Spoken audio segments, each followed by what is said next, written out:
Hello. Yeah, we're back and carrying on from our previous video. We just wanted to share about our sabbatical experience, how it went, and the lessons we've learned.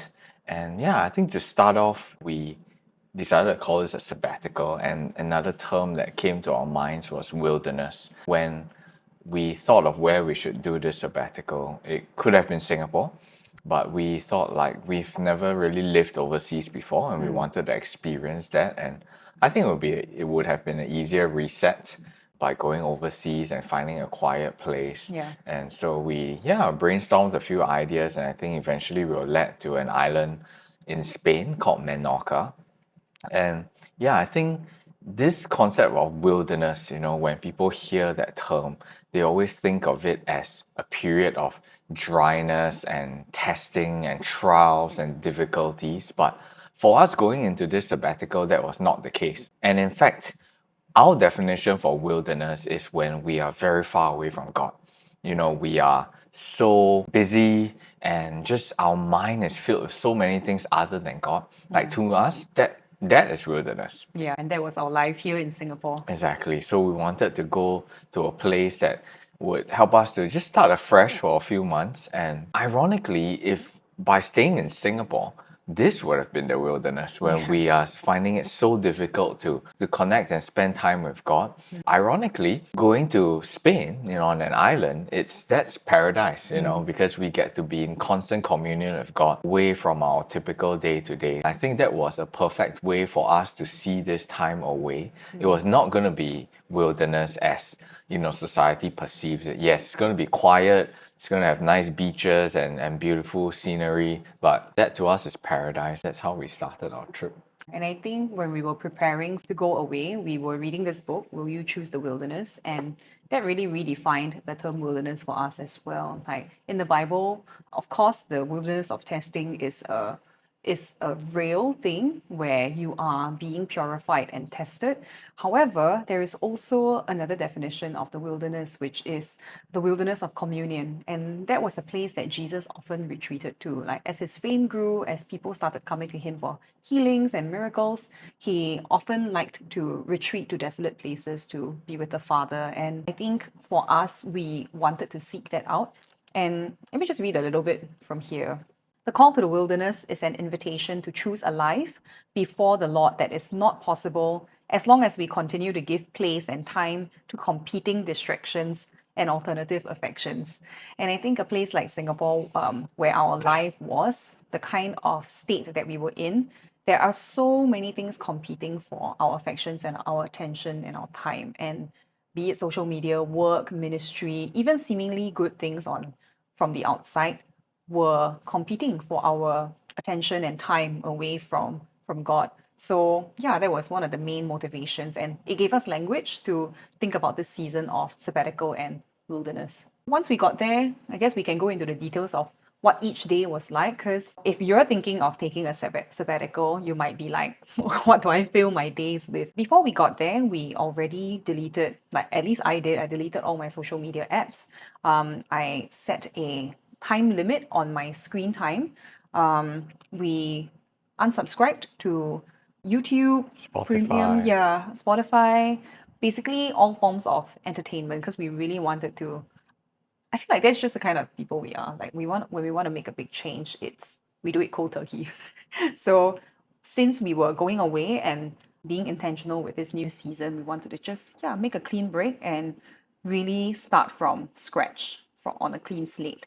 So each day was kind of like we wake up early in the morning, we would pray, we would read the Bible, and after that we would go for a workout, either a walk or we would run because there was no nearby gym. So we started doing a lot of running, hiking, and then it would be time to prepare lunch. We're not really breakfast people. Do you remember having breakfast much? Sometimes. Sometimes we would.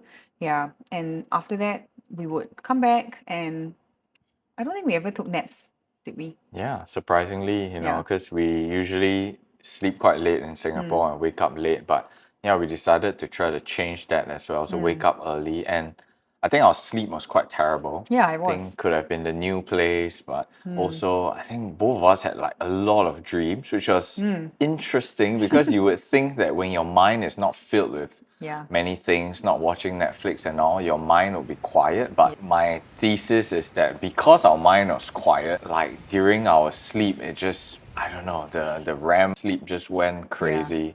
So we still don't know why that happened. Sleep was not great, but surprisingly, we didn't need much naps in the afternoon. So typically after lunch, that will be our own quiet time where we would usually read books. Rather than, so the Bible will be in the morning, and then we will read books in the afternoon, a bit more free and easy, and we would watch sermons. The TV was connected to YouTube, so we just used that person's account. Watched a lot of Tim Keller's sermons, sermons from different churches, or even just podcast mainly on Christianity, and here and there we will watch whatever pops up, but not much of entertainment per se. And then evening sometimes we'll go and walk again.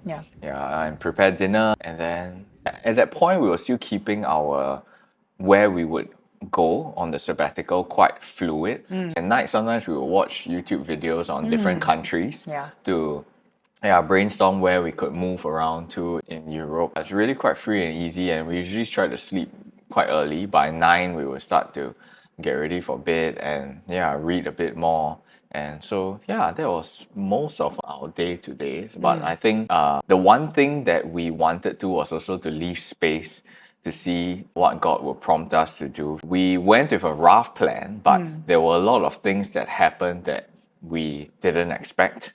And I think we thought we didn't know who would be on the island or who our neighbours would be and would there be people around, but turns out, we had neighbours who were really nice.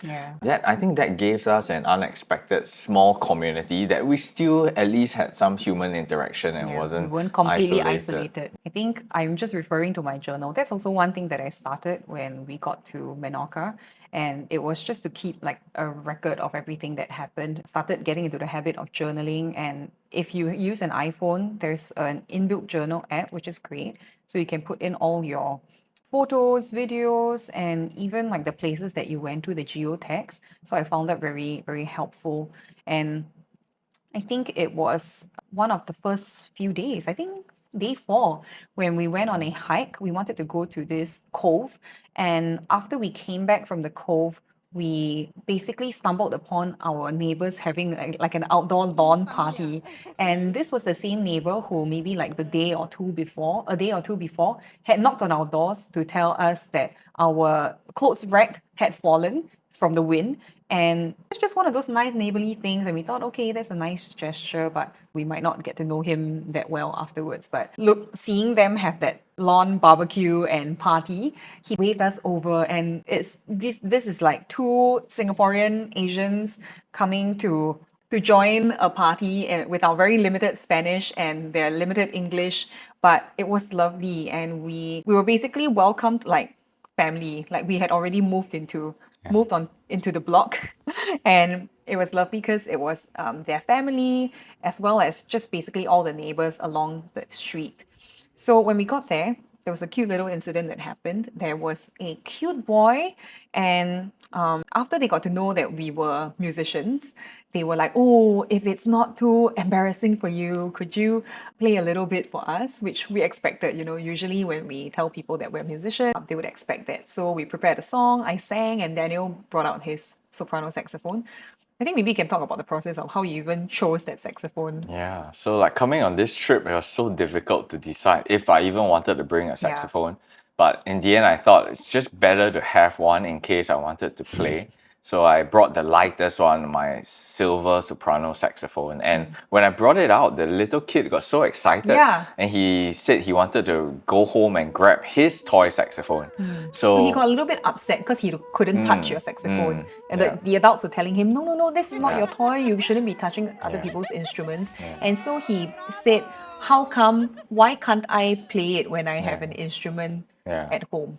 So his dad went to cycle back to their place, and he came back with this toy saxophone, which honestly shocked us because I'd never seen a toy saxophone that looked so realistic and was a straight soprano saxophone that was silver. Yeah. The exact same kind that Daniel decided to bring on the trip. Yeah. So of all the saxophones I could have brought on the trip, it happened to be the exact same look as the toy that he has. Yeah. You know, if I brought an alto or tenor saxophone, it wouldn't have looked like his toy. Yeah. You know, so this was amazing. And so yeah, we started just making music together. He was trying to sing, his family favorite was singing song. out his favorite song, and I just Yeah. learned it on the spot and played, and he was Yeah. so happy just dancing to it. And it's just such an amazing moment that was so unplanned. Yes. Music really connects people, and to see the joy in their faces as well. So that was so fun. And yeah, it's things like this that we could not have planned for. And I think from that moment on, they really treated us like family. They literally told us like we are your new family here in Yeah. Spain, Yeah. and they fed us as any auntie or uncle would Yeah. in Singapore as well. So that was really something. I remember speaking to one of the friends who was there momentarily. So he moved from Mallorca to Menorca for just a short period to work on a construction project, and he basically told us this is not normal, Yeah. even in Spain. Like you don't usually have a block party like this where everyone's invited, but for us it was just really special because it was only the fourth day that we were in Menorca, so it really felt like okay, we have wonderful neighbors who care about one another, and the culture there is really like everyone knows everyone. In the only shop that was open, the Italian sandwich shop, everyone says hi to one another, but I also think it's our neighbor who, you know, is obviously intentional about getting to know people and saying hi to people, being friendly. So I felt like I really wanted to be that sort of person coming back to Singapore to reach out to our neighbors and to care about them and to not be afraid to say hi to people in the lift. Yeah. So Vicente and Lorena, this Yeah. couple, yeah, love they were them. so nice, and they told us if we ever need to go into the city for a supermarket run or anything, just let them know. So we took them up on their offer. Maybe every alternate day we'll go into the city, and then Yeah. that allowed us Groceries. to get groceries and even go to the gym. So they were so nice, and we Yeah. ended up going for 2 concerts together. Yeah. There's nothing much going on even in the main city, Yeah. but there was a jazz concert Yeah. and another symphonic band concert. So yeah, we introduced them to jazz. It was their first jazz concert Yes. in Menorca, and we had such a wonderful time. And I think they will be friends forever, life. for life. And they introduced us to some of the other friends who Around the same age. so it was amazing. So we built a community that we didn't know we needed actually, but I think it was very refreshing for us. And we had to, we had great conversations, Yeah. learning more about their culture, their beliefs, Yeah. and it was amazing. Yeah, I love that we also went quite deep with the conversations with new friends. And even though language was a little bit of a barrier, of course, our vocabulary, when you want to talk about deeper issues, it was pretty limited, but there's nothing that Google Translate can't solve. So we were talking about marriage, kids, talking about religion, faith, and politics, all of those things. So I really appreciated their company and the fact that we had a small little community while we were there. So I think the difficult parts at the start of the sabbatical for me was really just this lifestyle change, and I did feel a bit of withdrawal symptoms as well from social media, from just being busy and being, just so many messages to reply and everything. So I definitely did feel some of that, and just this sense of like, okay, what am I doing now when my mind is not filled with all these things? So on long walks and hikes, it was a time that I had to dive into some deeper questions that I had to ask myself. And we talked about difficult things like when were we last happy, and what if God called us to stay on this island forever and not come back? That was an interesting journey. And I think for myself, one of the big things was also uncovering some like hidden idols that I had in my life, which was like financial security. Just knowing that we have our investment portfolio that would keep us, even though we're on sabbatical, like I knew deep down that this portfolio would last us a very, very long time. But I'll go into that deeper in another video. But I think God uncovered for me that you think you can manage this portfolio well, but if everything went according to what I thought humanly, like I would be a god, or pretending to be a god Yeah. and thinking I know better. And God humbled me in many ways, brought the portfolio down, as low as 87% down. But He showed miraculously that He could do wonders with that remaining 13%. And I'll share that in another video, but I just uncovered that I went into this sabbatical with some sort of idol in my heart, a Security secret, blanket. which I didn't know, and I think He uncovered it big time for me when I was there. I think these were my main learnings, and of course, just drawing closer, reading the Bible, starting from the Old Testament again, and just so Yeah. many new revelations that I've never seen before. Yeah.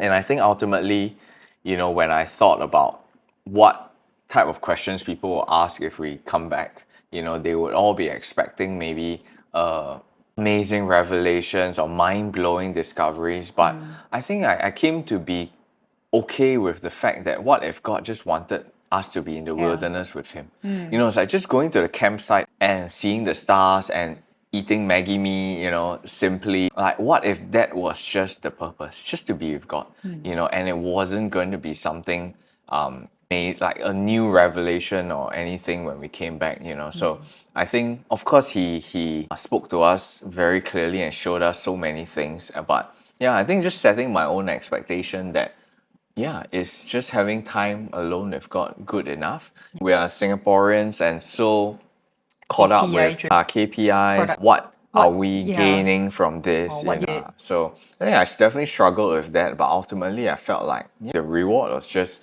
being able to spend that time with God and being okay with that. Yeah. I think I want to read a little bit from this, which kind of also shaped the way that we thought about our time away in Menorca with God. And this is from where we choose the wilderness. And it says, the wilderness is the place where God lovingly calls us to come away and allow Him to shape new dreams and new desires. God gathered Israel in the wilderness to enter into a covenant and ask Israel a deep question: am I enough for you?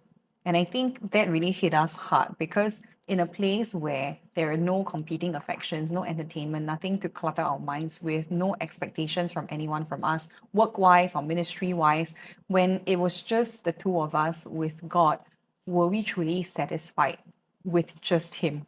Or have we only been saying that as lip service in the past? I think until we went away and really put ourselves in a position where we had nothing else to rely on but God, could we truly begin to answer this question for ourselves? God did not bring Israel into the wilderness for punishment. God designed the wilderness to be a place of tender encounter where Israel entered into a deep covenant with Him. In a sense, it was a honeymoon before He brought Israel into the land and gave her an inheritance.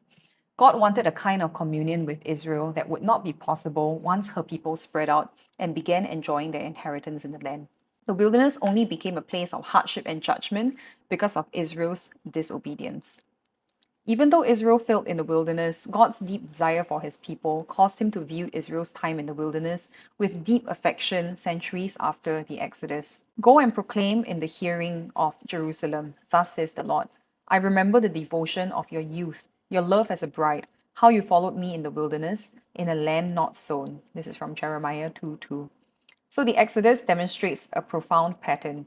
God seeks intimacy and covenant with us in the wilderness before He seeks ministry or impact. And I think that really hit us hard because we were people who said yes to almost every ministry request because we wanted to do things that mattered and with eternal consequences that helped to further the kingdom of God. But we were not spending enough time or time at all in deep communion and intimacy with God on a regular basis, doing our quiet time, reading. Our prayer life was really not there. And I think this was almost like a sobering moment for us to be like, before anything else, God just wants us.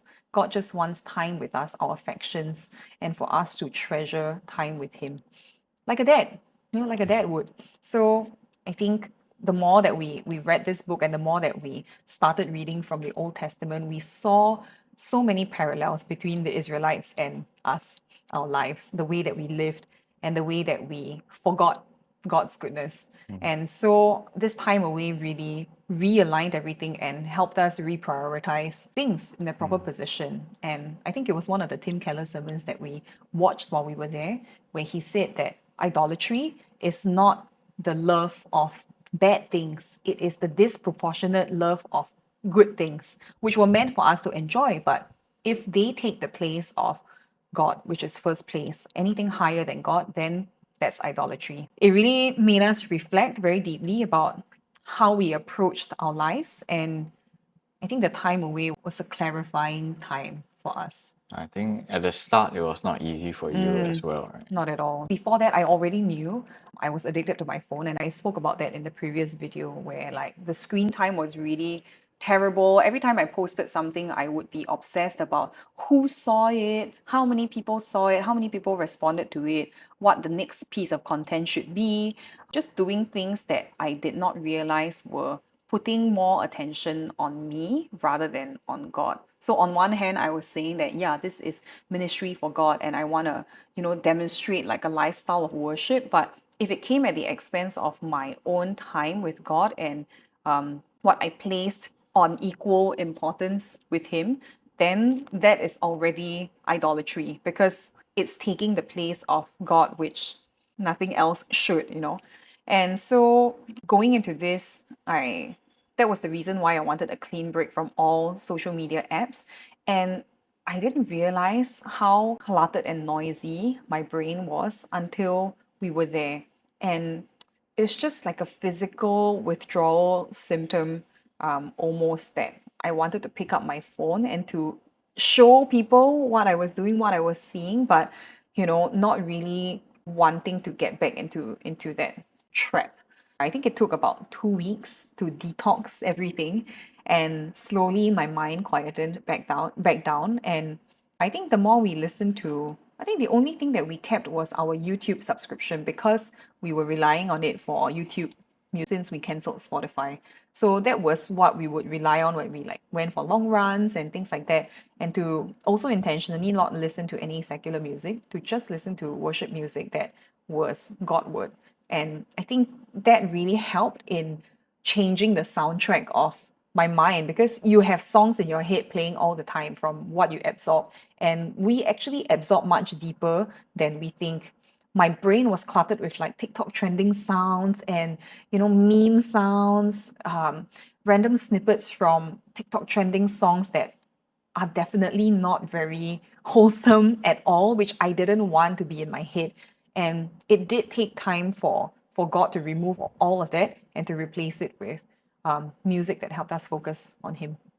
Yeah. So yeah, I think all in all, it was an amazing experience, and we got so much more than we expected. And I think for me, the main change really came when I came back to Singapore, and we decided to cut the trip short. We were Oh, supposed should we? to maybe just a bit of Yeah. that, but we were supposed to go to South Africa, Cape Yeah. Town, for 3 more months of Yeah. the sabbatical. We booked everything, but Yeah. I think we felt like as we were making our way to South Africa, we went to Bilbao, another Spanish city in the Basque Country. in the north of Spain, and then we had to make our way to Istanbul before getting to Cape Town. But I Yeah. think just along the way, the main reasons was really, I think we felt a bit homesick. That's one. And secondly, I think we were ready to test it out, Yeah. test this lifestyle out in Yes. Singapore. And Yeah. I think it would be very easy to stay in a remote island and be close to God. But I don't think we were meant, we didn't get any confirmations from God that that would be what He called Yeah. us. And it's just much easier, to be living that type of fasted lifestyle when we are secluded. But we felt that Singapore is still our home, and there's no better place to test out this Than back. because we are just a fast-paced city, and so we had to dig deep and ask ourselves if we were ready to be introduced back into this lifestyle. And I think we both felt confident Yeah. that we could try it out, but we made a point to make sure we didn't tell anyone for the first month so that we could just Settle back in. settle back in and not get back so quickly into the same old, which I Yeah. think we knew we were never going to be doing the same things when we came back. But yeah, we just wanted to start our routines right. I think we're very happy with that decision. And of course, another thing was that, yeah, you're starting to feel a bit nauseated, yeah, which we'll talk more about Yeah. subsequently as well. I think the ever since we came back, for me, I found that the biggest thing I realized was really how topsy-turvy our society and this world is, you know, and after spending time so closely with God in a faraway place, yeah, we just realized we've been just led to conform to these societal pressures, which and the crazy thing is, so many Christians That fall as into well. that trap as well. And Yeah. it's because the devil is crafty, you know, and he has laid so many traps for us. And yeah, I think it's almost like a veil was lifted, you know, when we Yeah. came back. And we, with I think discernment that came from God, we're just seeing so clearly how Yeah. crazy things are with regards to job security, with family, to having kids, and you know, just money and pride and yeah, just all these Busyness, things. Yeah, activity, productivity. yeah. Which, when you compare to what the Bible teaches, is like Yeah. it's the total opposite. You know. intentionally take one day every week to impact your income. You rest one day a week. And I think that also leads into how we've tried to apply what we've learned on the sabbatical back into our life here in Singapore. How to live this like joyful wilderness lifestyle, a fasted lifestyle that is simple and focuses on the important things. And I think one of the things that we realize is that God has designed rhythms for our life that we have completely disregarded here in Singapore. For example, when we talk about the Sabbath, God really, really placed a lot of importance on rest. And it was even a commandment in the Bible for the Israelites to rest. For us, we kind of have forsaken that for a long, long time. And that's why we even had recurring fights about similar things every few months. And that was because we were not disciplined with rest. We were not putting that into the calendar and prioritizing it on the same level of importance that God had intended for it to be. It was to bless us, to help us not burn out, and for us to remember that we rely on Him, that we are not the people whose the responsibility is not solely on our shoulders to provide for ourselves, that we could rest in the knowledge that He will provide for us and that He is the source of all good things.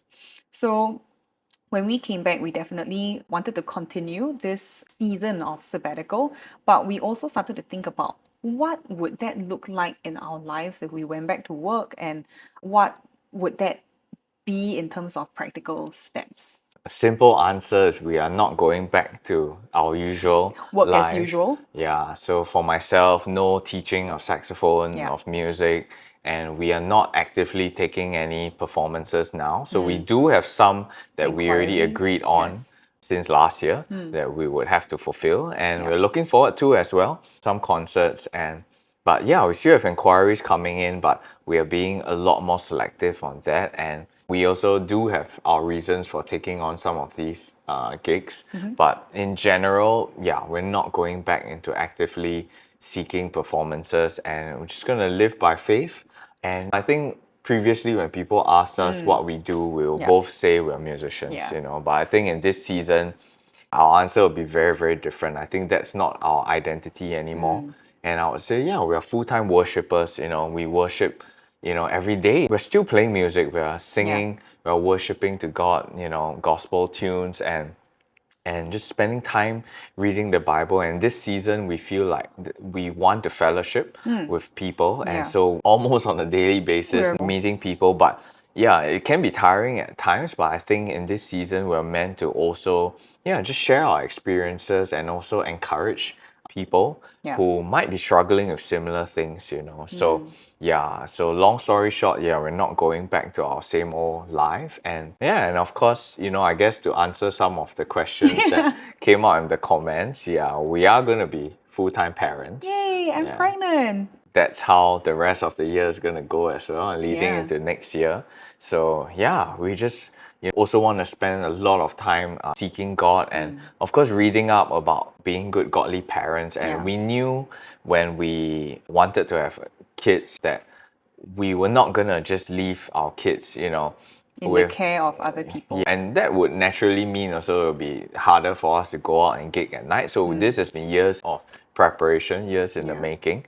And so yeah, for sure we'll share more about that in subsequent A videos. huge as well. backstory of how we even came to the decision that we wanted to have kids, because we were not seeking it out, and we also were living in such a lifestyle where, you know, all the things that we talked about, like a veil was lifted from our eyes, right? Before that, there were certain lies that we believed that prevented us from wanting children.